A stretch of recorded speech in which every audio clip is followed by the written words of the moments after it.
नमस्कार, मैं हूं संतोष गंगवार। घड़ी में बजने वाले हैं 6 और वक्त हो चला है 6 के सिक्सर का, यानी ऐसा शो जिसमें बात होगी बिहार की हर बड़ी खबर की। बताएंगे देश दुनिया में क्या चल रहा है, बात लॉ एंड ऑर्डर की भी होगी, खेल जगत से जुड़ी जानकारी होंगी, हर खबर से करेंगे आपको अपडेट। शुरुआत बिहार की सबसे बड़ी खबरों के साथ।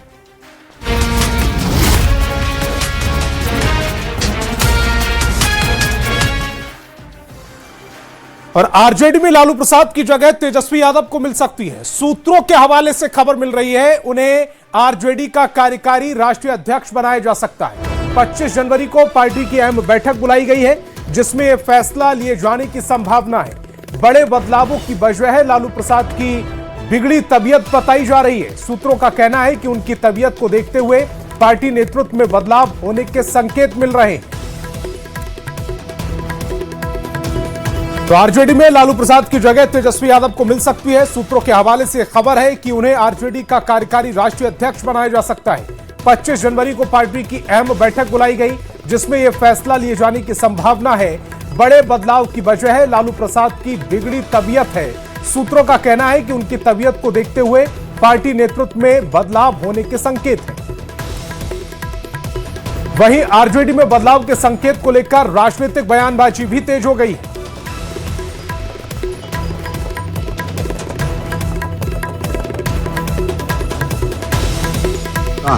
कि कौन व्यक्ति किस पद पर रहेगा और उसकी क्या भूमिका होगी, तो निश्चित रूप से आने वाला समय जो होगा, जो हमारे राष्ट्रीय जनता दल का तेजस्वी प्रसाद यादव एक बड़ा भविष्य है, इससे इनकार नहीं किया जा सकता।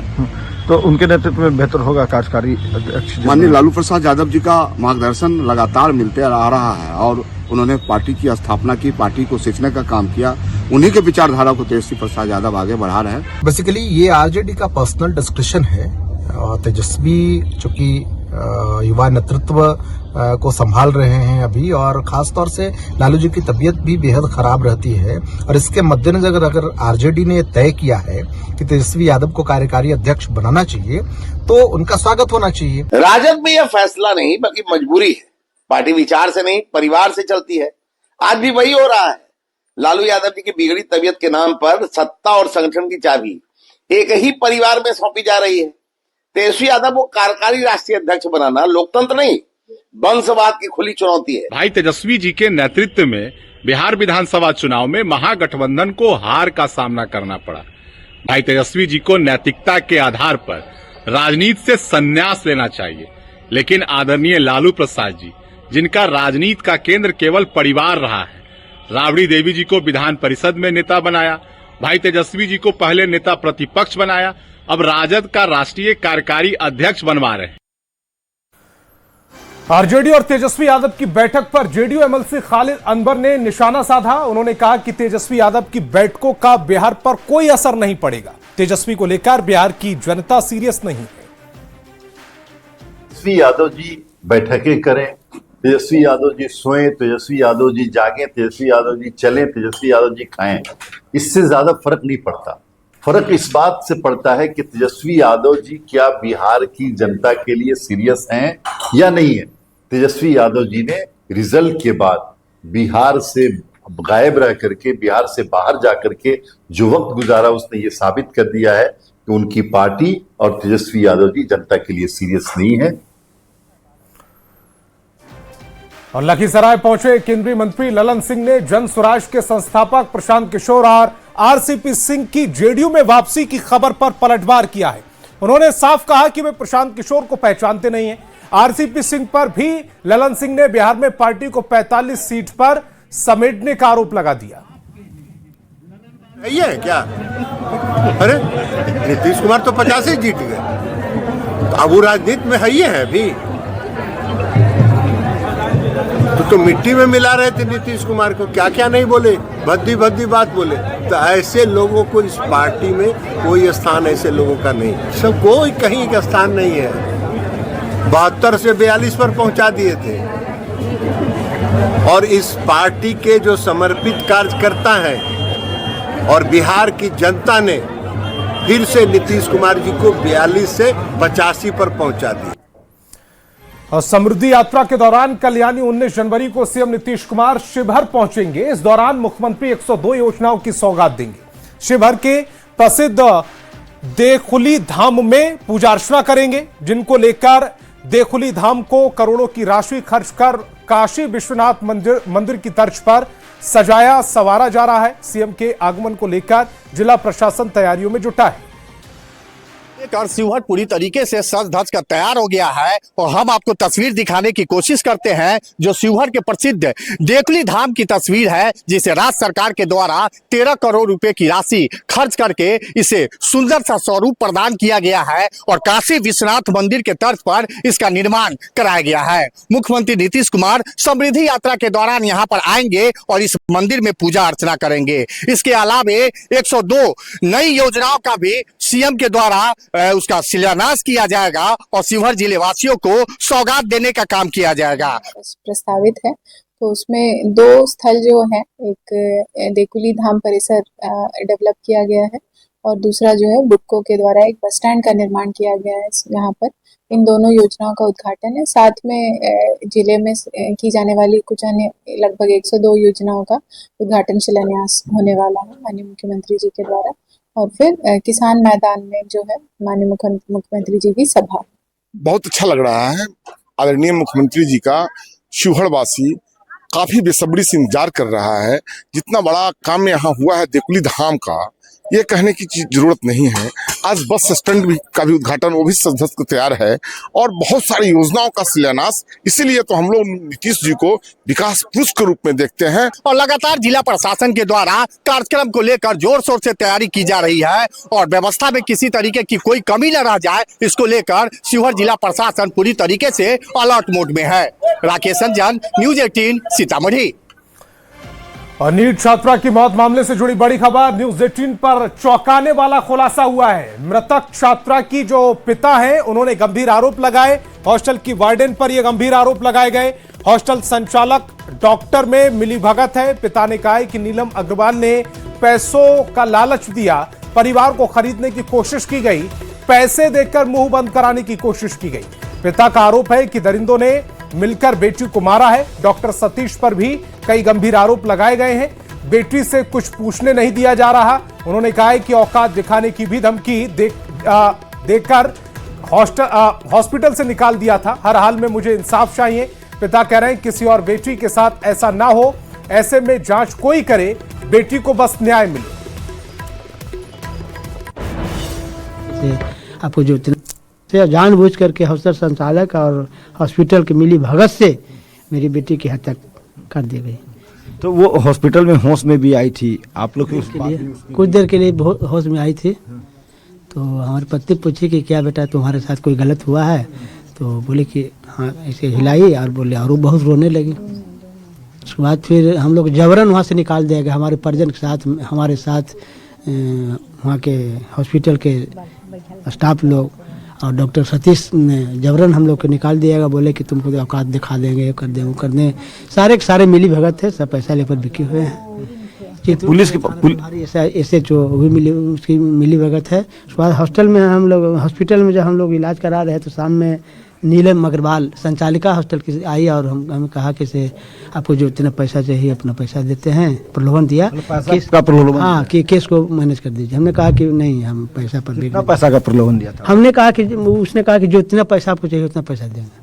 हमने कहा कि पैसे से खरीदना चाहते थे, लेकिन हमने पैसा का लोभ नहीं, लालच से हम दूर रहे। और हमने कहा कि मेरी बेटी की जब जान चली, पहले जान बचाना है हमारी बेटी को। अपनी बेटी को जान बचाने के लिए हॉस्पिटल आए हैं और हमें जितना बनेगा उतना हम जान बचाने के प्रयासरत हैं, लेकिन बच नहीं पाई क्योंकि सारे दरिंदे मिलकर इसकी हत्या कर दी।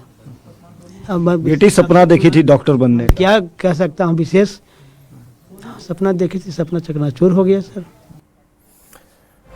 नीट छात्रा की मौत पर उप मुख्यमंत्री सम्राट चौधरी ने बयान दिया। उन्होंने कहा कि कोई अपराधी बचेगा नहीं। पुलिस लगातार समीक्षा कर रही है। डीजीपी खुद इस मामले को देख रहे हैं। लगातार समीक्षा कर रही है, स्तरीय टीम बनाई और आपने देखा होगा डीजीपी साहब स्वयं मॉनिटरिंग भी कर रहे हैं।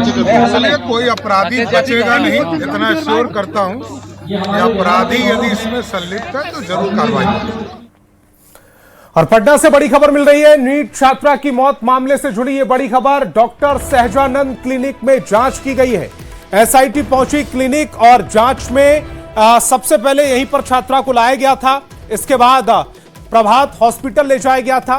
पटना एसआईटी के अधिकारियों ने पूछताछ भी की है। तो पटना से बड़ी खबर है, नीट छात्रा की मौत मामले से जुड़ी ये बड़ी खबर। डॉक्टर सहजानंद क्लिनिक में जांच शुरू कर दी गई है। एसआईटी क्लिनिक पहुंची जांच करने के लिए। सबसे पहले यहीं पर छात्रा को लाया गया था। इसके बाद प्रभात हॉस्पिटल ले जाया गया। एसआईटी के अधिकारियों ने पूछताछ भी की है।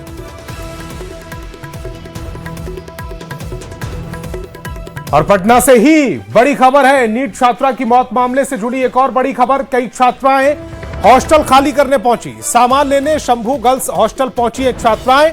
घटना के बाद हॉस्टल में रहना नहीं चाहती एक छात्राएं। हॉस्टल सील रहने के कारण छात्राओं को परेशानी हो रही है। छात्राओं को सामान भी नहीं मिल रहा। सामान नहीं मिलने से छात्राएं परेशान हैं। छात्राओं के साथ उनके परिजन भी हॉस्टल पहुंचे हैं। तस्वीर इस समय आपकी टेलीविजन स्क्रीन पर है।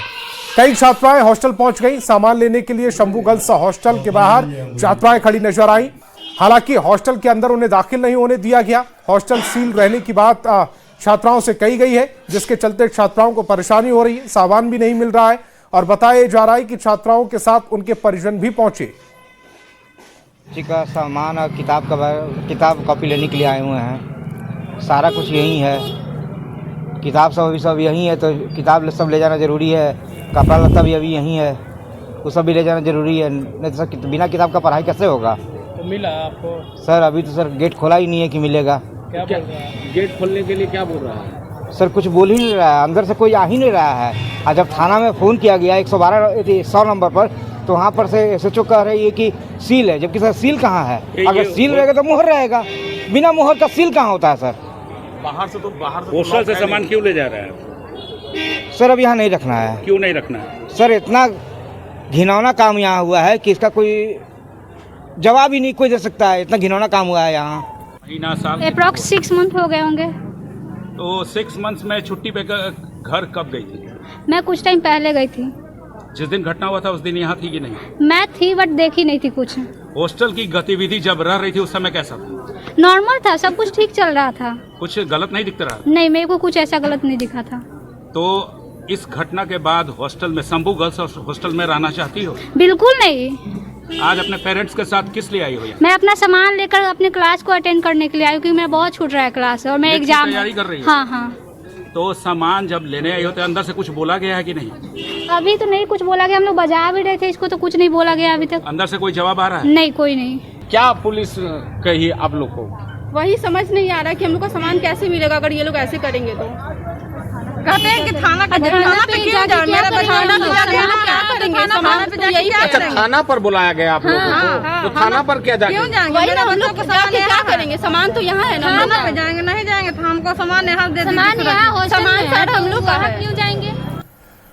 भागलपुर में न्यूज 18 की खबर का बड़ा असर हुआ। बबरगंज थाना क्षेत्र के वारसलीगंज और अलीगंज के महेशपुर की रहने वाली 2 छात्राएं सोनाक्षी और जिया 8 तारीख से गायब है। आज 11वां दिन है, लेकिन आज तक दोनों बच्चियों का कोई सुराग नहीं मिला। वहीं न्यूज 18 पर लगातार खबर दिखाए जाने के बाद एसएसपी ने जहां एसआईटी का गठन कर दिया, वहीं ह्यूमन ट्रैफिकिंग के मामले को लेकर भी पुलिस पड़ताल कर रही। सितंबर महीने में अपहरणकर्ताओं के चंगुल से निकलकर आई बच्ची के मामले को भी फिर से बाईपास थाने में देखा जा रहा है और हर एक बिंदु पर जांच की जा रही है। डीएसपी 2 सरयू देवी मोहनलाल बालिका इंटर विद्यालय पहुंचकर शिक्षकों से पूछताछ की और आसपास लगे सीसीटीवी कैमरे को भी खंगाला जा रहा है। एक बयान लिया गया है, लेकिन पुराना जो बाईपास थाना में जो केस था वहाँ पहले उसका बयान दिया गया, लेकिन अभी हम लोग दोबारा उसको और कुछ बिंदु जो हम लोगों के सामने आए हैं कि उन बिंदुओं पे भी उससे पूछताछ और मतलब जानकारी लेना आवश्यक है। तो इस तरीके से हमारी टीम लगी हुई है और 1-2 दिन में जैसे कुछ जो बाहर कहाँ जाने को अंदेशा है, किसके साथ गई हैं, वो जैसे हमारे क्लू क्लियर होता है, संभवतः हम लोग कुछ जगह पे छापामारी भी करेंगे। लोकली 1-2 जगह हम लोगों ने छापामारी करवाया है। 8 तारीख को सोनाक्षी और जिया नाम की 2 छात्रा इसी सरयू देवी बालिका इंटर स्कूल से लापता हुई थी और अब जो है न्यूज 18 पर लगातार खबर दिखाए जाने के बाद जो है जांच में तेजी आ गई है। खुद जो है डीएसपी 2 जो है राकेश कुमार स्कूल पहुंचे हुए हैं और जांच कर रहे हैं। वहाँ शिक्षकों से पूछताछ की जा रही है, छात्राओं से पूछताछ की जा रही है। वहीं आसपास लगे सीसीटीवी कैमरे को भी खंगाला जा रहा है। सितंबर महीने में जो छात्रा का अपहरण हुआ था, उस लड़की से भी कल काफी लंबी पूछताछ की गई है।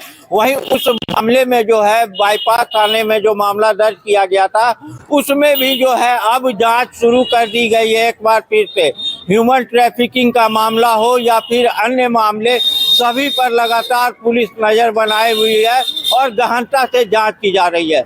वही सवाल खड़े हो रहे हैं कि आज 11वां दिन है, लेकिन अभी तक बच्ची का कहीं से कोई पता नहीं चल पाया है और दोनों बच्ची के जो माता पिता हैं, परिवार वाले हैं, वो काफी हतोत्साहित हो चुके हैं और उन्हें कई तरह की चिंता भी सता रही है।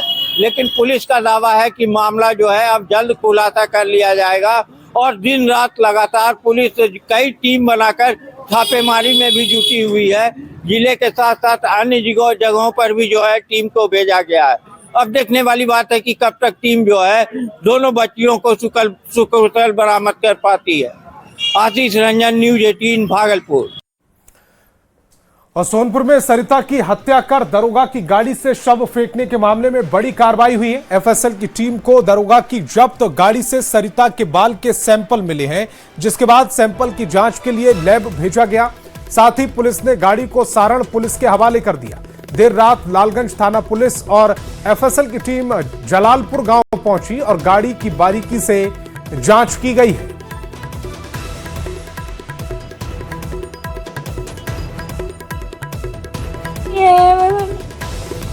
देख रहे हैं तो हमको सर एक बार जो है बात कीजिए मेयर से और संजय। तो सरिता हत्याकांड में पुलिस ने भले ही कार्रवाई तेज कर दी, लेकिन अभी तक आरोपी सत्येंद्र का कुछ पता नहीं चल पाया। न्यूज 18 की टीम जब करताहा थाना क्षेत्र स्थित करताहा बुजुर्ग गांव स्थित सत्येंद्र के घर पहुंची तो कई चौंकाने वाली जानकारी मिली। सत्येंद्र के पड़ोसी और रिश्तेदारों ने बताया कि इससे पहले भी सत्येंद्र ने 2 शादी की थी, लेकिन दोनों पत्नी उसे छोड़ चुकी हैं। इतना ही नहीं, दूसरी पत्नी से एक बच्ची भी है जो उसकी मां के साथ रहती है। आरोपी सत्येंद्र के पड़ोसी ने बताया कि सत्येंद्र की पुलिस महकमे में अच्छी पकड़ थी, जिस कारण पुलिस वालों का आना जाना रहता था। दरोगा संतोष रजक से उसकी अच्छी पहचान थी और उसकी गाड़ी का इस्तेमाल करता था। अभी सत्येंद्र और उसका परिवार फरार है। पुलिस टीम लगातार उसे पकड़ने के लिए छापेमारी कर रही है। विचार विमर्श के बाद एफएसएल टीम के साइंटिस्ट को हमने बुलाया है और आप लोगों के समक्ष गाड़ी की जांच की गई और जो भी साइंटिफिक एविडेंस उनको मिला उसको लिफ्ट किया गया है और ये गाड़ी अभी हम लोग हैंड ओवर करेंगे सारण पुलिस को। सारण पुलिस से टीम भी आई हुई है, एसएचओ आए हुए हैं, उसको हम लोग हैंड ओवर करेंगे। और मुजफ्फरपुर से बड़ी खबर मिल रही है। 1 करोड़ की शराब पर बुलडोजर चला है। उत्पाद विभाग ने यह शराब को नष्ट किया। कैमरे की निगरानी में शराब को नष्ट किया गया। 56 मामलों में जब्त की गई थी यह शराब। 8000 लीटर शराब पर बुलडोजर कार्रवाई की गई है। मुजफ्फरपुर से यह बड़ी खबर, जहां पर 1 करोड़ की शराब पर बुलडोजर चला है। उत्पाद विभाग ने शराब को नष्ट किया है। कैमरे की निगरानी में शराब नष्ट की गई। 56 मामलों में यह शराब नष्ट की गई। 8000 लीटर शराब पर यह बुलडोजर कार्रवाई की गई। तस्वीर देख पा रहे हैं मुजफ्फरपुर से, जहां 1 करोड़ की शराब पर यह बुलडोजर। उत्पाद विभाग ने शराब को नष्ट कर दिया। कैमरे की निगरानी में शराब को नष्ट किया गया है। 56 मामलों में शराब नष्ट की गई और 8000 लीटर शराब पर यह बुलडोजर कार्रवाई इस समय आपकी टेलीविजन स्क्रीन पर कैमरे की निगरानी में से नष्ट किया गया है। लगातार इस तरह की कार्रवाई पूरे बिहार में चल रही है। फिलहाल मुजफ्फरपुर से तस्वीरें।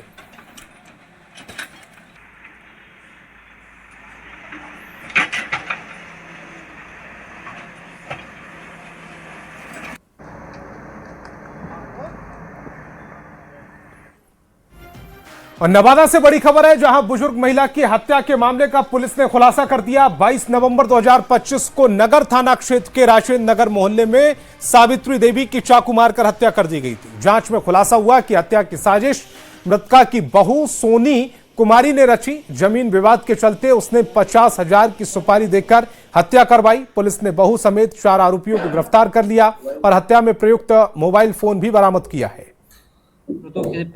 आज सूचना तकनीकी एवं वैज्ञानिक तरीके से कांड का सफल उद्भेदन करते हुए लक्की राजकुमार को गिरफ्तार किया गया तथा घटना के मुख्य साजिशकर्ता वादी बबलू पासवान की पत्नी सोनी कुमारी उर्फ निक्की कुमारी को गिरफ्तार किया गया।